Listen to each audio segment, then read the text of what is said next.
नमस्कार मित्रांनो, ठरलं तर मग या मालिकेच्या आजच्या भागामध्ये मी तुम्हा सर्वांचे अगदी मनपूर्वक स्वागत करते। आजच्या भागामध्ये आपल्याला पाहायला मिळतं आता अर्जुन आणि चैतन्य साक्षीचा शोध घेण्यासाठी घराबाहेर पडलेले असतात। साक्षी कदाचित महिपत शिकरेला भेटायला येण्यासाठी कदाचित त्यांच्या बंगल्याजवळ येत असेल असा अर्जुन आणि चैतन्याचा अंदाज असतो आणि म्हणूनच अर्जुन आणि चैतन्य बाहेर पडलेले असतात। तर अर्जुन म्हणू लागतो, मला इतकी खात्री आहे की नक्कीच महिपत शिकरे आणि साक्षी एकमेकांना भेटत असणार। तर आता चैतन्य म्हणतो, महिपत शिकरेचा साक्षी हा वीक पॉईंट आहे हे तर आपल्याला माहीत आहे, म्हणजे नक्कीच नागराज महिपतला किडनॅप करण्या अगोदर साक्षी नक्कीच आपल्या बंगल्यावर येत असेल किंवा महिपत तिला भेटण्यासाठी ती जिथे राहते तिथे जात असेल। तर अर्जुन म्हणतो, नाही, ते दोघेही एवढे सहज आणि सरळ नाही वागणार, कारण त्यांना माहीत आहे की आपण पकडलं जाऊ शकतो। त्यामुळे अशी कोणती तरी गोष्ट आहे की जी आपल्या हातून मिस होते आणि तीच गोष्ट आपल्याला शोधायची आहे। तर चैतन्य विचारतो की अशी कोणती गोष्ट आहे की जी आपल्या हातून मिस होते। तर अर्जुन म्हणतो, तेच तर कळत नाही आहे की नक्की कोणती गोष्ट मिस होते। असं म्हणत अर्जुन आणि चैतन्य गाडीने निघालेले असतात, परंतु त्याचवेळी अर्जुनचं लक्ष जातो रस्त्यावर प्रिया उभी असते आणि प्रिया रिक्षा थांबवत असते, रिक्षावाल्याशी बोलत असते। आता अर्जुन आपली गाडी तिथेच थांबवतो। चैतन्य विचारतो, काय झालंय? तर अर्जुन चैतन्याला म्हणतो, समोर बघ, तन्वी आहे, तन्वी इथे काय करत आहे? मला ह्या तन्वीवर संशय आहे। तर चैतन्य म्हणतो, अर्जुन अरे काय बोलतोयस तू? हे तन्वी मार्केटला वगैरे जात असेल? तर अर्जुन म्हणतो, नाही, आपल्याला तिला फॉलो करावं लागेल, ती नक्की कुठे जाते याचा शोध घ्यावा लागेल। असं म्हणत आता अर्जुन आणि चैतन्य तन्वीचा म्हणजेच प्रियाचा पाठलाग करायचा ठरवतात, परंतु हे काही चैतन्याला पटलेलं नसतं आणि म्हणूनच चैतन्य अर्जुनला म्हणतो, अर्जुन मला सांग, आता आपलं काय ठरलं होतं? महिपत आणि साक्षी यांचा सगळ्या गोष्टीचा शोध घ्यायचा, आणि तू अचानक मोर्चा तन्वीच्या दिशेने का वळवलायस? अरे तिचा या सगळ्याशी काय संबंध? तर अर्जुन म्हणतो, संबंध आहे, कारण ही तन्वी, महिपत आणि नागराज वेगळे नाही आहेत, त्यांचं एकच ग्रुप आहे आणि ते एकत्रच काम करतात। तुला आठवतंय का नागराज कोर्टाबाहेर काय म्हणाला होता? मैसबा, प्रिय गोष्ट जी घर पोकरते, असं असंख्य वाक्य त्याने म्हणजे वेगवेगळ्या शब्दांमध्ये आपल्याला काही ना काही कोड्यात टाकलं। तर चैतन्य म्हणतो, चांगलंच आठवतंय। तर अर्जुन म्हणतो, सायली आणि मी याच गोष्टीचा विचार करतोय की नक्की या गोष्टी कोणाशी संबंधित आहेत। म्हणजे आम्हाला दोघांना एक गोष्ट कळाली आहे की हे सगळं काही तन्वीशी कनेक्टेड आहे, म्हणजे तन्वीला अशी एक गोष्ट माहीत आहे जी आम्हाला माहीत नाही आहे आणि तन्वीसोबत नागराजलाही माहीत आहे, परंतु तो नागराज किंवा ही तन्वी आपल्याला सांगत नाही आहेत आणि नक्की ते काय आहे, ते सत्य कोणतं असू शकतं याचाच शोध सायली आणि मी घेतोय। कदाचित आज आपल्याला एखादा पॉईंट मिळू शकतो आणि म्हणूनच आपण आता याचा पाठलाग करायचा आहे। आता प्रियाला यातलं काहीच माहीत नसतं। अर्जुन आणि चैतन्य आता प्रियाचा पाठलाग करत असतात। तर दुसरीकडे पाहायला मिळतं सचिन साक्षीला भेटण्यासाठी आलेला असतो। सचिन साक्षीला म्हणतो, सॅम तू माझ्यापासून कोणती तरी गोष्ट लपवतेस, तू कुठल्या तरी प्रॉब्लेममध्ये आहेस, पण तू ते मला सांगत नाही आहेस, मला कळतंय, मला दिसतंय, मग तू मला का सांगत नाही आहेस? तर साक्षी म्हणू लागते, ती सध्या परिस्थिती नाही आहे की मी तुला सांगावं। तर सचिन म्हणतो, काय झालंय? तुझा माझ्यावर विश्वास नाही आहे का? तुला असं वाटतंय का तुझी एखादी पर्सनल गोष्ट जी तू मला सांगणार आहेस आणि ती मी सगळ्यांना जाऊन सांगणार आहे, एवढाही तुझा विश्वास नाही आहे का सॅम? तर आता साक्षी सचिनला म्हणते, नाही सचिन, असं काहीच नाही आहे, प्लीज असं काहीही बोलू नकोस, माझा तुझ्यावर पूर्ण विश्वास आहे। इनफॅक्ट या जगात एवढा विश्वास कोणावरच नाही आहे जेवढा विश्वास माझा तुझ्यावर आहे सचिन, त्यामुळे प्लीज असं काही पुन्हा बोलू नकोस। तर सचिन म्हणतो, सॅम तुझा विश्वास आहे ना, मग मला सत्य सांग। अगं सॅम, मी तुझ्यासाठी आहे आणि तू माझ्यासाठी, अगं आपण एकमेकांसाठी आहोत आणि तुला जर आता कोणती गोष्ट शेअर करायची असेल तर तुझ्यासोबत अजून कोणीच नाही आहे, अगं तुझे मामासुद्धा नाही आहेत। तर आता साक्षी म्हणते, ते माझे मामा नाही आहेत। सचिन म्हणतो, काय? आता सचिनला सगळं काही माहीत असतं, परंतु सचिन माहीत नसल्याचं नाटक करतो आणि साक्षीला म्हणतो, सॅम नक्की काय झालंय? तुझ्या आयुष्यातल्या प्रत्येक प्रॉब्लेमबद्दल मला जाणून घ्यायचं आहे, सांग सॅम, नक्की काय बोलायचं आहे तुला? तर आता साक्षी म्हणते, सांगायला गेली तर खूप काही आहे, अशी एखादीच गोष्ट नाही आहे, पण मी जर माझं सत्य तुला सांगितलं तर तुला धक्का बसेल। सचिन म्हणतो, बसू दे धक्का, पण सॅम मला सत्य ऐकायचंच आहे, आता मला काही ऐकायचं नाही, फक्त तुझ्या तोंडून सत्य ऐकायचं आहे, बोल सॅम, नक्की काय झालं आहे? असं म्हणत आता सचिन साक्षीला बोलण्यासाठी जबरदस्ती करत असतो। आता साक्षीला काय करावं काहीच कळत नाही। तर दुसरीकडे पाहायला मिळतं अर्जुन आणि चैतन्य आता प्रियाच्या मागावर असतात। आता प्रिया तिला ज्या ठिकाणी जायचं असतं त्या ठिकाणावर पोहोचते। आता अर्जुन आणि चैतन्य तिथे थांबतात। तर चैतन्यला अर्जुन म्हणतो, ही इथे काय करत असेल? अर्जुन चैतन्याला म्हणतो, चैतन्य तू थांब, मी बघून येतो। असं म्हणत आता अर्जुन आता प्रियाच्या मागावर त्या ऑफिसमध्ये जातो आणि त्यावेळी आता प्रिया तिथे रिसेप्शनवर त्या मॅडमना म्हणते, मॅडम वकील साहेब आहेत का? तर त्यावेळी ते म्हणू लागतात की तुम्ही अपॉइंटमेंट घेतली आहे का? तर प्रिया म्हणते की हो, मी अपॉइंटमेंट घेतली आहे, त्यामुळे मला जाऊ द्या. असं म्हणत आता प्रिया तिने घेतलेली अपॉइंटमेंट दाखवते. तर त्या मॅडम म्हणतात बरं तुम्ही जाऊ शकता. परंतु प्रियाने शेणाची पिशवी आता तिथे ऑफिसमध्ये आणलेली असते आणि म्हणूनच त्या मॅडम प्रियाला म्हणतात, मॅडम तुमची ही पिशवी आतमध्ये नेणं गरजेचं आहे का? म्हणजे नाही त्याला खूप घाण स्मेल येतोय, त्यामुळे तुम्ही इथे ठेवाल का? प्रिया म्हणते इथे ठेवू का? त्या मॅडम म्हणतात की नाही, त्या कोपऱ्यात ठेवा. आता प्रिया ती पिशवी तिथे कोपऱ्यात टाकते आणि ॲडव्होकेटना भेटण्यासाठी जाते. आता हे सगळं काही अर्जुनने ऐकलेलं असतं. अर्जुन म्हणू लागतो, ही तन्वी नक्की ह्या ॲडव्होकेटना भेटायला का आली असावी? आता अर्जुनला काहीच कळत नसतं. तर दुसरीकडे पाहायला मिळतं, रविराज सर प्रतिमा त्यांना विचारतात, प्रतिमा आता तुला बरं वाटतंय का? तुझ्यासाठी काहीतरी खायला घेऊन येऊ का? थांब, मी सायलीला सांगते तुझ्यासाठी काहीतरी घेऊन यायला. तर आता प्रतिमा आत्या म्हणतात, नाही नको, मला काहीच नको आहे, मी आता बरी आहे, मला बरं वाटतंय. रविराज सर म्हणतात, अगं पण काहीतरी खाऊन तरी घे, अगं दुसरं काहीतरी हवं आहे का? तर तसं सांग, मी सायलीला सांगते ना. तर प्रतिमा आत्या म्हणतात, अहो मी तुम्हाला म्हणाले ना, मला खरंच बरं वाटतंय, त्यामुळे खरंच मला काहीही नको आहे. परंतु त्याचवेळी आता सायली दूध घेऊन आलेली असते आणि प्रतिमा त्यांना आवाज देत म्हणते, प्रतिमा आत्या दूध पिऊन घ्या. रविराज सर म्हणतात, बघितलंस का, मी तुला म्हणालो होतो ना दूध पी, परंतु नाही, तुला तर माझं ऐकायचंच नव्हतं. पण बघ, सायली बरोबर दूधच घेऊन आली आहे आणि आता तर तुला ते दूध प्यावंच लागेल. तर सायली म्हणते, मी तर काही ऐकून घेणारच नाही, त्यामुळे प्रतिमा आत्या तुम्हाला दूध प्यावंच लागेल. प्रतिमा आत्या म्हणतात, सायली अगं मला खरंच नको आहे. सायली म्हणते, मी तुम्हाला विचारलंय का तुम्हाला हवं आहे की नको? नाही ना, मी फक्त तुम्हाला सांगितलं आहे की हे दूध तुम्हाला प्यावंच लागेल, घ्या बरं. असं म्हणत सायली शेवटी प्रतिमा आत्यांना ते दूध प्यायला देते. रविराज सर म्हणतात, सायली तूच हिला सरळ करू शकतेस, माझं तर काही ऐकतच नाही.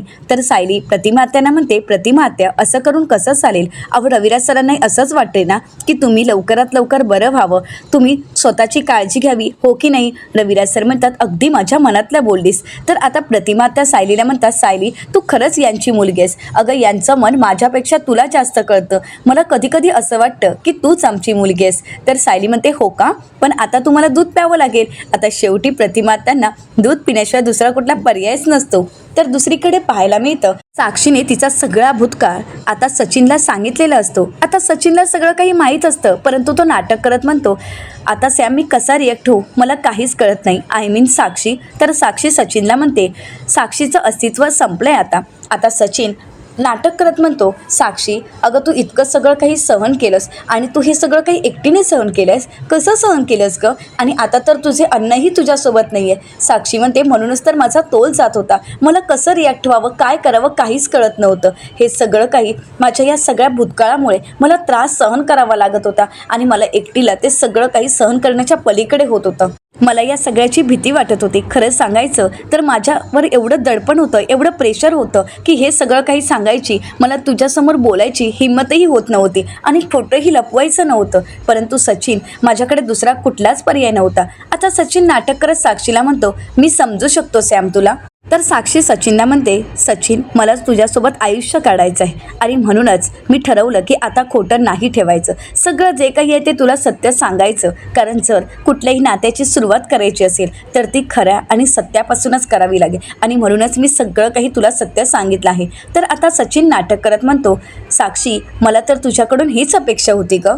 आता सचिन नाटक करत साक्षीला म्हणतो, आय प्रॉमिस मी तुला या सगळ्यामधून बाहेर काढेन, तुझं आणि माझं एक वेगळं असं आयुष्य असेल आणि त्यामध्ये आपण दोघं असू आणि मी तुला सुखात ठेवणार आहे. आता असं सचिनच्या तोंडून ऐकल्यानंतर साक्षीचे डोळे पाणवतात, ती लगेच सचिनला मिठी मारते. आता साक्षी तर सचिनवर खरं प्रेम करत असते, परंतु सचिन फक्त पैशासाठी प्रेमाचं नाटक करत असतो. तर दुसरीकडे पाहायला मिळतं, अर्जुन आता तिथून बाहेर पडतो आणि आता प्रिया बाहेर येण्याची वाट पाहतो. प्रिया तिथे बाहेर येते, रिक्षा पकडते आणि तिथून निघून जाते. तर अर्जुन चैतन्याला म्हणतो, चैतन्य आपल्याला बघावं लागेल की ही नक्की ॲडव्होकेटला भेटायला का आली असावी. आणि म्हणूनच अर्जुन आणि चैतन्य ॲडव्होकेटच्या ऑफिसमध्ये जातात आणि त्यांना म्हणू लागतात की सर आता तुम्हाला एक मुलगी भेटायला आली होती, ती कशा संदर्भात नक्की? त्यावेळी ते म्हणू लागतात, त्यांची एक मैत्रीणही पुण्याला राहते, तिला पनवेलमध्ये डिवोर्स फाईल करायचं आहे आणि त्याच संदर्भात त्या बोलायला आल्या होत्या. आता मात्र अर्जुनला काहीच कळत नाही. अर्जुन म्हणतो, बरं ठीक आहे, थँक्स सर. असं म्हणत आता अर्जुन आणि चैतन्य तिथून बाहेर पडतात. अर्जुन म्हणू लागतो, हे काय चाललंय, मला काहीच कळत नाहीये. अर्जुनला आणि चैतन्याला माहीत असतं की हे प्रियाचं नाटक आहे. अर्जुन चैतन्याला म्हणतो की नक्कीच तिला कळालं असेल की आपण तिला फॉलो करतोय आणि म्हणूनच ती आतमध्ये वेगळं जाऊन बरळली आहे. तर चैतन्य म्हणतो की ती आतल्या गाठीची मुलगी आहे ही. अर्जुन म्हणतो म्हणूनच तर आमचा तिच्यावर संशय आहे. परंतु बघू, आता आपल्या हाती काही लागलं नाही, परंतु एक ना एक दिवस लागेलच. असं म्हणत अर्जुन आणि चैतन्य तिथून निघून जातात. तर इकडे प्रिया तिथे लपून असते आणि अर्जुन चैतन्य तिथून निघून जाताच प्रिया बाहेर येते आणि म्हणू लागते, फसलास ना अर्जुन, मला वाटलंच होतं तू फसणार, कारण तू माझा पाठलाग करतोयस हे मला वेळीच समजलं. मी सावध झाले आणि आतमध्ये जाऊन नागराजच्या केसबद्दल मी काही बोललेच नाही. मी काहीतरी वेगळंच तिथून बोलून आले, परंतु यामध्ये तू मात्र फसलास. किती हुशार आहे ना मी, असं म्हणून प्रिया स्वतःला शाबासकी देत असते. तर दुसरीकडे पाहायला मिळतं सचिन साक्षीला म्हणतो, साक्षी आता मी काय म्हणतो, मला आता यावं लागेल, मी येतो, असं म्हणत सचिन तिथून निघून जातो. आता साक्षी तिथे एकटी पडलेली असते. तर दुसरीकडे पाहायला मिळतं सुभेदारांच्या घरी सर्वच जण प्रियाकडे पाहत असतात. आता प्रिया खरी आलेली असते आणि तिने गोवऱ्या करायला घेतलेल्या असतात. तर आता तिला गोवऱ्या करताना पाहून सगळ्यांनाच हसायला येत असतं. अश्विन तिथे उभं राहून तिला सावली देत असतो. आता उन्हात तन्वी काम करत असते आणि म्हणूनच अश्विनला तिची काळजी वाटत असते. आता अश्विन प्रियाला म्हणतो, तन्वी अगं पूर्णाजीचं बोलणं एवढं मनाला लागून घ्यायची काहीच गरज नव्हती. अगं आपण गोवऱ्या बाजारातूनही आणू शकतो. आता अश्विन तर हळू आवाजात बोलत असतो. तर प्रिया नाटक करत मोठ्यानेच बोलते आणि म्हणू लागते, अश्विन अरे आपल्या घरची होळी आहे आणि होळीला आपण अशा बाहेरून गोवऱ्या आणायच्यात का? नाही नाही, मला तर ते अजिबातच आवडणार नाही. आणि पूर्णाजी म्हणाली ना की मी ते बनवायचे आहेत, मग ते मी बनवणारच. तर अश्विन म्हणतो, थांब मी तुला मदत करतो. तर आता प्रिया नाटक करत म्हणते, नाही अश्विन, पूर्णाजी काय म्हणाली आहे की कोणाचीही मदत घ्यायची नाही, मग कोणीच मला मदत करू नका, मी एकटीने बनवणार, असं म्हणत प्रिया आता गोवऱ्या बनवत असते. आता तिला पाहून इकडे मात्र सर्वांनाच हसायला येत असतं. तर प्रियाच्या तोंडावर शेण उडतं. प्रिया म्हणू लागते, आता तोंडावर शेण उडालं, नाकातोंडात शेण गेलं तरी सुद्धा मला हे काम करावंच लागेल. सुभेदारांना इम्प्रेस करायचं असेल तर मला अशी कामं करावीच लागतील, नाहीतर माझं काही खरं नाही. तर दुसरीकडे पूर्णाजी हे दृश्य पाहतात आणि म्हणू लागतात, ही माझं इतकं ऐकेल किंवा माझं म्हणणं इतकं मनावर घेईल असं वाटलंही नव्हतं. तर कल्पनाताई म्हणतात, मला तर जगातील 8वं आश्चर्य वाटू लागलं आहे. तर प्रतापराव म्हणतात, हेरवी 9 वाजेपर्यंत न उठणारी तन्वी आज गोवऱ्या बनवते, या गोष्टीवर माझ्या तरी डोळ्यांचा विश्वास बसत नाहीये. पण मला एक कळत नाहीये की अचानक हिला काय झालं आहे. तर पूर्णाजी म्हणू लागतात, ही इतकी सरळ वागू लागली आहे म्हणजे नक्कीच काहीतरी यामागे कारण आहे, कळेलच लवकरच, असं म्हणत आता सर्वांनीच प्रियाला ओळखलेलं असतं. प्रियाची खेळी सगळ्यांनाच माहीत असते. आता प्रिया चांगुलपणाचा आव्हानत, सावसूदपणाचा आव्हानत गोवऱ्या बनवत असते आणि अश्विन मात्र तिची सावली बनून तिच्यासोबत उभा असतो. कारण प्रिया जे काही करते ते अगदी मनापासून करते, आपल्या घरासाठी करते, यावर अश्विनचा विश्वास असतो. परंतु घरातील सर्वांनाच माहीत असतं की प्रिया म्हणजे नक्की काय आहे. तर दुसरीकडे आता संध्याकाळची वेळ झालेली असते आणि आता होळी दहनाची वेळ होते आणि म्हणूनच सायलीने आता होळीसाठी लागणाऱ्या सगळ्या साहित्यांची तयारी केलेली असते. आणि त्याचवेळी अर्जुन तयार होऊन येतो आणि सायलीला म्हणतो, बायको झाली आहे का तयारी की काही मदत हवी आहे, बोल, जर काही मदत हवी असेल तर मी करेनच. सायली म्हणते, नाही नको, सगळी तयारी झाली आहे. तर अर्जुन म्हणतो, नाही नाही, असं कसं, तू आत्तापर्यंत नेहमीच माझ्या कामात मदत करीत आलीस, मग मला सुद्धा मदत करायला हवी ना, मला सांग बरं काही काम असेल तर. सायली म्हणते, तुम्हाला कामच करायचं आहे का, मग तुम्ही एक काम करा, तुम्ही या वाती बनवाल का. आता अर्जुनच्या हातात सायली कापूस देते आणि म्हणू लागते, हे घ्या, वात बनवा. अर्जुन म्हणतो, वाती, तर सायली म्हणते, अहो शिकून घ्यायला हव्यात, असं म्हणत सायली आता अर्जुनला वाती बनवायला शिकवत असते. अर्जुनला काही ते जमत नाही आणि म्हणून सायली स्वतःच अर्जुनला वाती बनवायला शिकवते. तर आता शिकवत असताना सायली अर्जुनचा हात आपल्या हातावर ठेवून अर्जुनला म्हणते, आता मी जसं करते तसं तुम्ही करा, म्हणजे तुम्हाला नक्कीच वाती बनवायला येतील. आता अर्जुन ज्यावेळी सायलीचा हात आपल्या हातावर असतो त्यावेळी रोमॅन्टिक होतो आणि सायलीकडे पाहू लागतो. सायली म्हणते, काय चाललंय तुमचं, आपण कुठे आहोत याचं भान आहे ना तुम्हाला. तर अर्जुन म्हणतो, बायको अगं तू इतकी गोड दिसतेस, मग तू जर इतकी गोड दिसत असेल तर माझं लक्ष लागणार आहे का कुठे, नाही ना गं. तर सायली म्हणते, प्लीज आता तुम्ही असं काहीतरी बोलू नका, हां, तुम्ही असं काहीतरी बोललात ना की मग माझंही घरच्या कामात लक्ष लागत नाही. अर्जुन म्हणतो, खरंच. आता सायली लाजू लागते. दोघंही एकमेकांमध्ये हरवून गेलेले असतात. आता मागे कल्पनाताई आणि प्रतिमा आता येऊन उभ्या असतात, हेही दोघांना माहीत नसतात. तर आता कल्पनाताई दोघांना भानावर आणतात आणि म्हणू लागतात, काय झालंय, म्हणजे होळी पेटवायची आहे ना, काय तुम्ही असंच एकमेकांकडे पाहत राहणार आहात. तर सायली म्हणते, नाही नाही, सगळी तयारी झाली आहे, असं म्हणत सायली आता लाजतच फळं वगैरे घेऊन बाहेर निघून जाते. तर आता अर्जुन तिथे वाद बनवत असतो. अर्जुन आवाज देत म्हणतो, बायको वाती. तर कल्पनाताई म्हणतात, राहू देत, छान छान झाली आहे बात. आता काय बाकी मदत करायची आहे का? आता अर्जुन बाकी सगळी तयारी केलेली असते. ते ताट वगैरे घेतो आणि बाहेर निघून जातो. कल्पनाताई, प्रतिमा आत्या आता सर्वच जण बाहेर येतात. आता सर्वच जण होळीच्या ठिकाणी जमलेले असतात. सुमन काकू आणि विमलताई रांगोळी काढत असतात. तर विमलताई सुमन काकूंना म्हणतात, सुमन काकू, अहो तुमच्यासारखी जर मला रांगोळी काढायला आली असती ना तर किती छान झालं असतं. किती छान रांगोळी काढलाय. तर सुमन काकू म्हणतात, अगं तू पण छान काढली आहेस. तर आता चैतन्य मस्करी करत म्हणतो, खरं तर तुमच्यापेक्षा मी छान काढली असती, परंतु म्हटलं जाऊ देत, तुमच्या कलेला वाव मिळावा असं म्हणतात. सर्वजण हसू लागतात. तर चैतन्य म्हणतो, असं काही नाही आहे, मी असंच म्हणतोय. आता सर्वच जण गप्पा मारत असतात आणि त्या ठिकाणी अस्मिता आणि सचिन आलेले असतात. आता अस्मिता आणि सचिन तिथे येताच अस्मिता कल्पनाताईंच्या बाजूला जाऊन उभी राहते आणि कल्पनाताईंना म्हणते, आई मम्मा अगं ड्रेस कसा वाटतोय बघ ना. कल्पनाताई म्हणतात, खरंच खूप छान वाटतोय. अस्मिता म्हणते, मला आज हा ड्रेस सचिनने दिला आहे. आज सण आहे ना म्हणून त्याने माझ्यासाठी हा ड्रेस आणला आहे. आता मात्र कोणी काहीच बोलत नाहीत. तर पूर्णाजी म्हणतात, तू या ड्रेसमध्ये छान दिसतेस. तर अस्मिता म्हणते थँक्यू. आता अर्जुनला राग आलेला असतो परंतु सायली अर्जुनला शांत राहायला सांगते. तर प्रतापराव म्हणतात, अगं कल्पना, गोवऱ्या कुठे आहेत? तर त्याचवेळी विमलताई म्हणू लागतात, आल्या बघा, गोवऱ्या आल्याच. तर आता सर्वच जण मागे येऊन पाहतात. तर विमलताई म्हणतात, म्हणजे तन्वीताई गोवऱ्या घेऊन आल्यात असं म्हणतात. सर्वजण हसू लागतात. तर आता अश्विन प्रियाला म्हणू लागतो, तन्वी, आजच्या गोवऱ्या तू बनवल्यास, त्यामुळे गोवऱ्या घेऊन यायचा मान आणि तिथे ठेवण्याचा मान तुझाच आहे. आता प्रिया गोवऱ्या घेऊन येते आणि सगळ्या होळीच्या तिथे मांडत असते. तर इथे मात्र अश्विनचं कौतुक करून काही होत नसतं. अश्विन म्हणू लागतो, खरंच तन्वी, कमाल आहे तुझे. आज तू जे काही केलेस ते कमालीचं काम आहे. म्हणजे बघ ना, ज्या मुलीने कधी गोवऱ्या बनवल्याच नाही तिने आज गोवऱ्या बनवल्या आहेत. जे येत नव्हतं ते काम तिने आज केलंय. म्हणजे खरंच तू कमाल आहेस. आता अश्विन सोडलं तर कोणीच काही तन्वीबद्दल बोलत नसतं किंवा तिचं कौतुकही करत नसतात, कारण ही सगळी काही नाटकं असतात हे सगळ्यांना चांगलंच माहीत असतं. तर त्यानंतर आता सायली आणि अर्जुन एकत्र होळीची पूजा करण्यासाठी बसतात. आता अगदी शास्त्राप्रमाणे सायली होळीची पूजा करत असते. तर आता इथे मात्र सचिनला खूप कंटाळा आलेला असतो. सचिनला हे सगळं काही अजिबातच आवडत नसतं. तर सर्वच जण होलिका मातेसमोर उभे राहून प्रार्थना करत असतात. आता सायली अर्जुन अगदी मनापासून देवीकडे प्रार्थना करत होलिका मातेची पूजा करतात आणि त्यानंतर होलिका मातेचा आशीर्वाद घेत आता दरवर्षीप्रमाणे अर्जुननेच होळी पेटवलेली असते. आता होळी पेटवून झाल्यानंतर सर्वच जण आपलं साकडं होलिका मातेजवळ घालत हात जोडत प्रार्थना करू लागतात. तर त्यानंतर सायली होलिका मातेसमोर नैवेद्य ठेवते आणि पुरणपोळीचा नैवेद्य अर्पण करत प्रार्थना करते. तर आता पूर्णाजी सायलीचं कौतुक करत म्हणतात, दरवर्षीप्रमाणे यंदाही सायलीने अगदी प्रतिमाच्या हाताला चव असते त्याचप्रमाणे पुरणपोळ्या बनवल्या आहेत. खरंच खूप सुंदर झाल्या होत्या.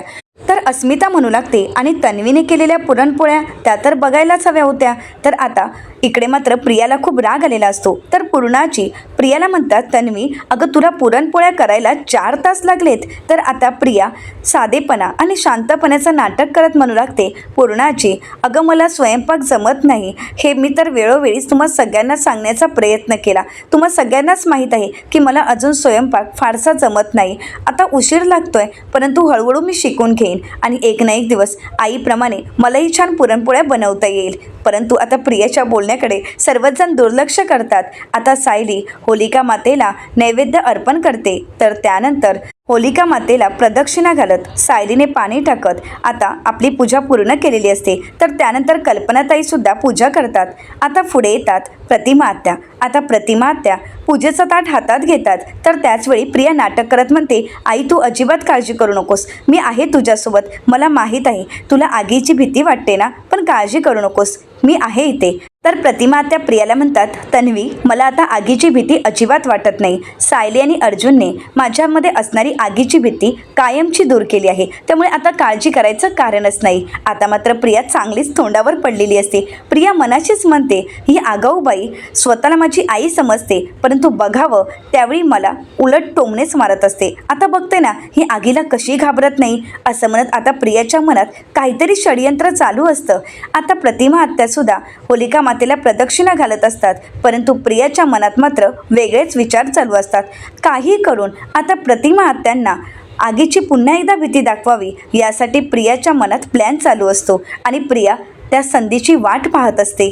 आणि आता प्रियाला ती संधी मिळालेली असते, कारण सर्वच सण डोळे बंद करून होलिका मातेजवळ प्रार्थना करत असतात. आणि त्याचवेळी प्रिया नैवेद्य अर्पण करायचं नाटक करत खाली बसते आणि होळीतील एक लाकूड खेचते. त्यामुळे सगळीच लाकडं अस्ताव्यस्त होतात आणि त्यातील एक लाकूड प्रतिमातेंच्या दिशेने येतं आणि ते प्रतिमातेंच्या अंगावर पडणार. परंतु त्याचवेळी सायली धावतच जाते आणि ते असणारं लाकूड दुसऱ्या दिशेला फेकून देते. असं करत आता सायलीने प्रतिमात्यांचा जीव वाचवलेला असतो. सर्वच जण घाबरून जातात. रविराज सर तर खूप घाबरलेले असतात. आता सर्वच जण प्रतिमात्यांना विचारतात, प्रतिमा तू ठीक आहेस ना?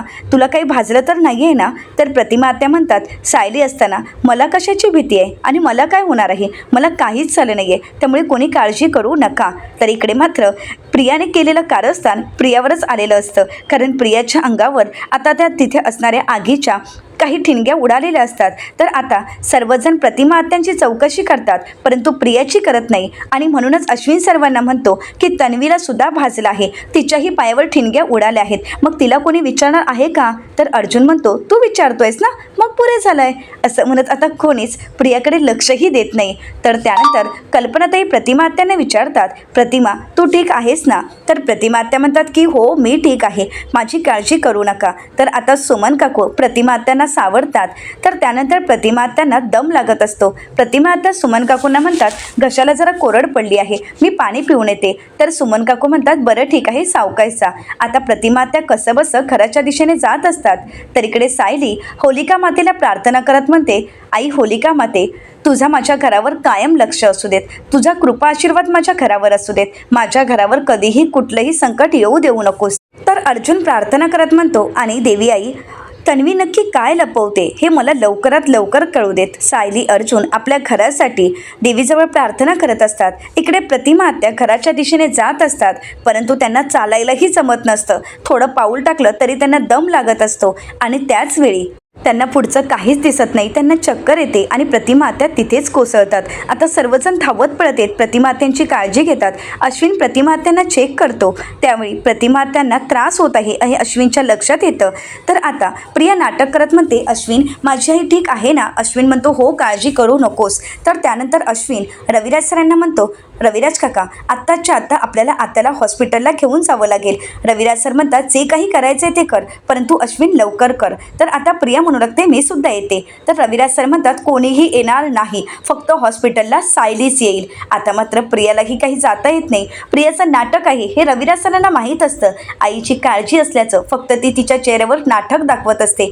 तर आता पूर्णाची म्हणू लागतात, असं कसं रविराज, आम्ही सुद्धा येणार. रविराज सर म्हणतात, पूर्णाई तुम्ही काळजी करू नका, मी आणि सायली आहोत तिथे. अश्विन अर्जुन सगळेच जण आहेत आणि प्रताप तू घरी थांब, कारण यांच्या सगळ्यांवर तुला लक्ष ठेवावं लागेल, यांची काळजी घ्यावी लागेल.